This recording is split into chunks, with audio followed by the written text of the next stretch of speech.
Master limited partnerships are a unique type of business structure often found in the energy sector.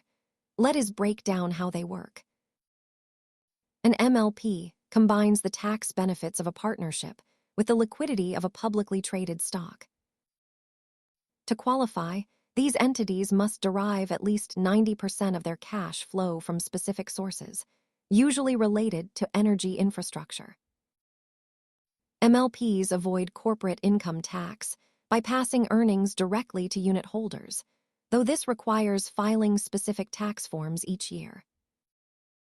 Unlike buying shares of a corporation, owning MLP units makes you a partner, leading to different tax reporting requirements. Most MLPs operate midstream energy assets like pipelines and storage facilities, which often provide stable, fee-based cash flows.